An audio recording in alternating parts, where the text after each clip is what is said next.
여러분 계좌에 2,000원이 들어와야 했습니다. 그런데 2,000억이 찍혔습니다. 이틀 전 실제로 일어난 일입니다.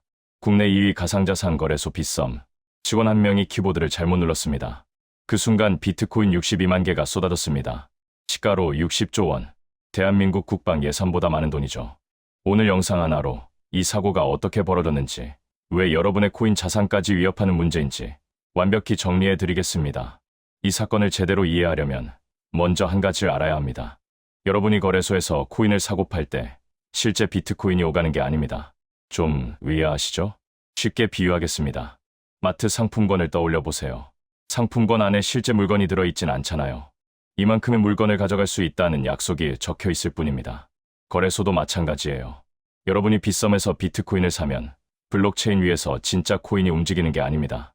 빗썸 내부 장부에 이 사람 잔고 1BTC라고 숫자만 바뀌는 겁니다. 이걸 장부 거래라고 합니다. 빠르고 수수료도 싸죠. 그래서 전 세계 대부분의 거래소가 이 방식을 씁니다. 그런데 여기에 치명적인 허점이 하나 있습니다. 장부 위의 숫자는 실제 보유량과 관계없이 얼마든지 바뀔 수 있다는 거예요. 빗썸이 실제로 갖고 있던 비트코인은 약 4만에서 5만 개 수준이었습니다. 그런데 장부에는 62만 개가 찍혔어요. 보유량의 12배가 넘는 코인이 허공에서 만들어진 셈입니다. 그렇다면 이 황당한 사고는 대체 어떻게 시작된 걸까요? 그 과정을 따라가 보면 생각보다 허무합니다. 2월 6일 저녁 7시, 빗썸은 랜덤박스라는 이벤트를 진행하고 있었어요. 참여자 695명에게 1인당 2,000원에서 5만원 사이의 소소한 상금을 지급하는 행사였습니다. 커피 한 잔 값이죠.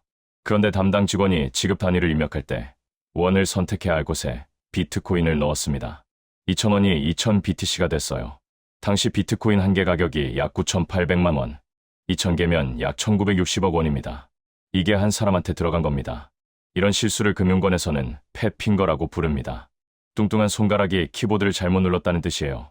마트 계산대에서 바코드를 잘못 찍어서 양배추 한 통에 100만 원이 찍히는 것과 비슷하죠. 다만 이번엔 규모가 좀 달랐습니다. 249명에게 지급된 비트코인 합계 62만 개. 원화로 환산하면 약 60조 원이 넘습니다. 그런데 여기서 더 심각한 문제가 있습니다. 오입금을 확인한 일부 이용자들, 이 돈이 진짜인지 아닌지도 모른 채 바로 매도 버튼을 눌렀습니다. 시장에 어떤 일이 벌어졌을까요? 존재하지 않는 비트코인이 매도 주문으로 쏟아져 나온 겁니다. 몇 분 만에 빗썸 내 비트코인 가격이 9,800만 원에서 8,111만 원으로 떨어졌어요. 17% 급락. 이것만으로도 충분히 놀랍지만 진짜 핵심은 다음입니다. 빗썸이 사고를 인지하고 해당 계정의 거래와 출금을 완전히 차단하기까지 약 35분이 걸렸습니다. 금융시장에서 35분은 꽤나 긴 시간입니다. 주식시장이었다면 서킷 브레이커가 작동해서 거래가 자동으로 멈춥니다. 하지만 가상자산 거래소에는 이런 안전장치가 상대적으로 약합니다. 그 35분 동안 유령 코인은 거래됐고 가격은 추락했고 아무 잘못 없는 투자자들은 손실을 봤습니다. 그런데 이건 시작에 불과합니다. 아까 말씀드렸죠. 빗썸이 실제 보유한 비트코인은 4만 개에서 5만 개. 그런데 장부에 62만 개가 찍혔습니다. 이게 왜 무서운 거냐면요. 중앙화 거래소, 즉 CEX는 여러분의 코인을 공용 지갑 하나에 모아둡니다. 그리고 내부 데이터베이스에서 각 고객의 잔고를 숫자로만 관리해요. 은행 통장처럼 숫자만 왔다 갔다 하는 구조인 거예요. 그래서 실제 코인이 없어도 장부 위에서는 얼마든지 수치를 바꿀 수 있었던 겁니다. 이번 사고가 아니었다면 이 취약점을 일반 투자자가 알 수 있었을까요? 아마 알기 어려웠을 거예요. 다행히 빗썸은 오지급된 비트코인의 99.7%를 사고 당일 즉시 회수했습니다. 나머지 0.3%는 이미 매도되어서 현금으로 바뀌어 있었는데 이것도 회사 보유 자산을 투입해서 메웠다고 해요. 외부 거래소로 코인이 빠져나간 사례는 없는 것으로 빗썸은 자체 파악했습니다. 이 부분은 불행 중 다행이라고 할 수 있겠죠. 금융위원회와 금융감독원은 이 사건을 중대 금융사고로 분류했습니다. 2월 7일 오후 1시 금감원이 빗썸 현장 점검에 들어갔고요. 주말에도 긴급 대응 회의가 열렸습니다. 빗썸 측은 보상안도 내놓았어요. 사고 당시 접속 중이던 모든 고객에게 2만 원을 지급하고 급락 구간에서 저가 매도된 고객에게는 차익 전액의 위로금 10%까지 얹어주겠다고 했습니다. 2월 9일부터 일주일간 수수료 무료 이벤트도 예고했고요. 하지만 이 보상이 충분한지, 그리고 사고 책임을 누가 져야 하는지는 아직 뜨거운 논쟁거리입니다. 사실 이런 팻핑거 사고, 빗썸이 처음은 아닙니다. 실제로 8년 전인 2018년 4월, 삼성증권에서 거의 똑같은 일이 벌어졌습니다. 우리 사주 배당금으로 일주당 1,000원을 지급하려다가 직원이 1,000주를 입력해버렸어요. 결과요? 무려 112조 원 규모의 유령 주식이 탄생했습니다. 일부 직원들은 이 주식을 곧바로 시장에 팔았고 삼성증권 주가는 급락했습니다. 이후 금융당국은 삼성증권에 1억 4,400만 원의 과태료를 부과했고 주식을 매도한 직원 8명은 대법원에서 유죄가 확정됐어요. 대표이사도 사임해야 했습니다. 사고의 원인은 거의 항상 똑같습니다. 사람의 실수, 그리고 그 실수를 막지 못하는 시스템.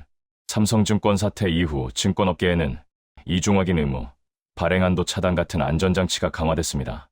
하지만 가상자산거래소에는 아직 그 수준의 규제가 충분하지 않아요. 그렇다면 지금 우리는 무엇을 해야 할까요? 이 사건을 보면서 우리 개인 투자자는 어떤 행동을 취해야 할까요? 네 가지를 말씀드리겠습니다. 첫 번째, 거래소에 전 재산을 넣어두지 마세요. 거래소 장부 위의 숫자는 오늘 본 것처럼 한순간에 흔들릴 수 있습니다. 장기 보유할 코인은 개인 지갑, 이른바 콜드월렛으로 옮겨두세요. 두 번째, 준비금 증명 공시를 확인하세요.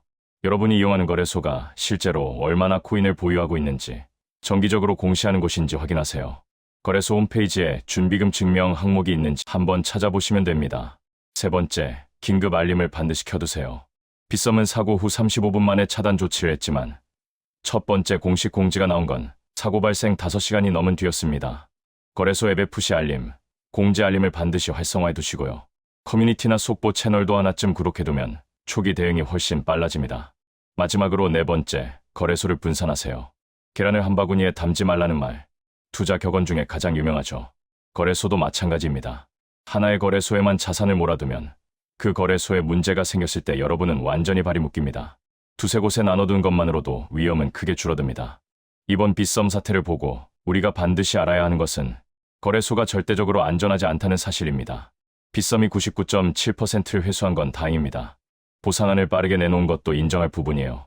하지만 이번 사고는 암호화폐 거래소의 내부 통제 시스템이 아직 전통금융권 수준에 미치지 못한다는 걸 적나라하게 보여줬습니다. 그리고 이건 빗썸만의 문제가 아닙니다. 가상자산이라는 시장 자체가 가진 구조적 위험입니다. 주식시장에는 수십 년에 걸쳐 만들어진 안전망이 있습니다. 하지만 가상자산 시장에는 이런 장치들이 아직 충분하지 않아요. 게다가 가상자산의 가치는 본질적으로 합의에 기반합니다.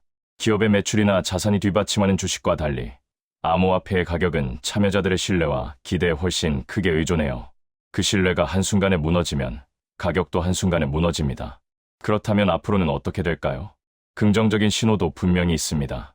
이번 사태를 계기로 금융당국이 가상자산 거래소에 대한 규제를 더 강화할 가능성이 높아졌어요. 8년 전 삼성증권 사태가 증권업계의 체질을 바꿨던 것처럼 이번 빗썸 사고도 가상자산 업계의 전환점이 될 수 있습니다. 실제로 전 세계적으로 가상자산 규제는 점점 구체화되고 있습니다. 시장이 성숙해지는 방향으로 분명히 움직이고 있어요. 하지만 규제가 완성되기까지는 시간이 걸립니다. 그 사이에도 시장은 계속 돌아가고 우리의 돈은 그 안에 들어가 있습니다. 그래서 지금 이 시점, 우리에게 가장 필요한 건 균형 잡힌 인식입니다. 암호화폐 투자 자체는 나쁜 게 아닙니다. 블록체인 기술은 분명히 미래를 바꿀 잠재력이 있고 이 시장에서 수익을 얻는 분들도 많습니다. 하지만 이 시장이 전통 금융시장과 같은 수준의 안전장치를 갖추고 있다고 믿는 건 위험합니다. 가상자산 시장은 앞으로도 예측 못한 사건이 터질 수 있습니다. 위험을 아는 사람은 대비하고 위험을 모르는 사람은 당합니다. 공포에 질려서 시장을 떠나라는 이야기가 아니에요. 내가 발을 딛고 있는 땅이 어떤 땅인지 정확히 아는 것. 그게 투자의 시작이어야 합니다. 여러분은 이번 빗썸 사태를 어떻게 보시나요? 거래소 보상이 충분하다고 생각하시나요? 아니면 더 강한 규제가 필요하다고 보시나요? 댓글로 의견 남겨주세요. 이번 내용이 유익하셨다면 구독과 좋아요 부탁드립니다.